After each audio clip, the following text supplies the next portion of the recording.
I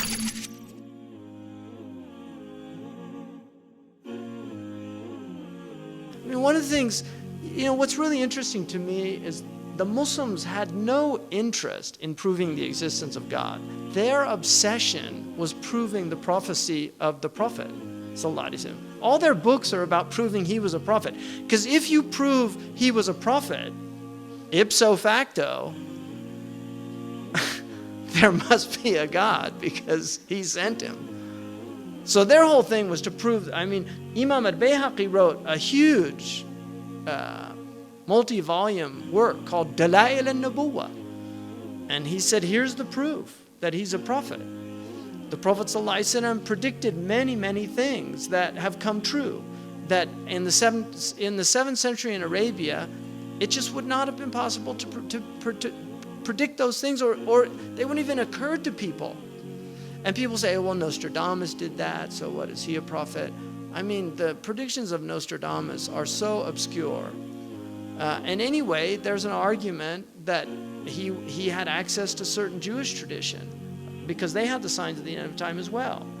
So it's not, there are definitely signs that have not come. And all the Buddhists have signs of the end of time, the Hindus have signs, the Kali Yuga age, the Hindus talk about the signs when children will no longer obey their parents. Parents have always had trouble with children, but not like today. Something is very different, which doesn't mean the end of time's around the corner. I'm not suggesting that, and I think that's a dangerous approach to take, but it's certainly closer than it was 1400 years ago, and arguably much closer. And there are many signs that should be troubling to people. The Prophet predicted same-sex marriage. That's a sound hadith. He said the end of time will not come until a man marries a man and a woman marries a woman. And we have no evidence in human history that was ever, we have no evidence that any culture has ever sanctioned same-sex marriage. But he said it will be one of the signs of the end of time. He said you will see nikah al-rajul al-rajul, wa nikah al-mar'ati al-mar'a. And nikah here means clearly marriage because homosexuality existed, so he wasn't talking about homosexuality or musahaqa. He was talking about marriage. So, he predicted that the buildings of Mecca would surpass the mountains. Who could have thought of that in the 7th century of Arabia? Who could have thought of that? He predicted that people would fly in the air.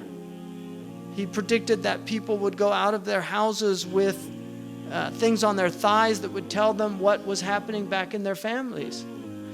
He said that people would talk to shiraku na'lihi, which in Arabic, shiraku na'al is this. That is what a shiraku na'li, which is the universal sign today for telephone. And he said a man will talk to his shiraku na'al. That's how people say it, right? The Arabs call that shiraku na'al. So all of those are aspects of the Prophet. And then the fact that he was predicted by previous revelations. He's predicted in the Dhammapada. There's a Hindu professor that proved that he was predicted in the scriptures in Sanskrit. He wrote a whole book on the Kalki avatar. And he said he didn't become Muslim. That's what's so weird about it. But he said it could be nobody else but Muhammad. It has to be him. So he was predicted in the Old Testament. What was Salman al-Farisi doing in Arabia? He was looking for the last prophet. He'd been told about him. Why were the Jews in Yathrib? There's a lot of nice places to live for the Jews at that time. They came from Sham. Why would they live in Yathrib, middle of the Arabian desert? Because they actually believed that the last prophet was coming from that place. There were rabbis in Yemen who knew that he was coming. 80 years before the prophet was born, there was a Yemeni chieftain that tried to take over Medina, and when he found out it was the place of the last prophet, he made a waqf, which is where the prophet's house was. And he said, I want this to be where that prophet lives. These are all recorded. The Prophet ﷺ predicted the Baghdad is predicted, the circular city that would be destroyed,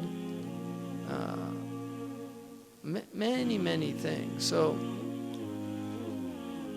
in the end, Man sha'a falyu'min, whoever wants, let him believe. Wa man sha'a falyakfur, whoever wants, let him disbelieve. It's a choice. In the end of the day, it is a choice. Let people believe, let them disbelieve. It's a choice. What we should strive for is common weal, right? We should have even secular values, acknowledge common weal.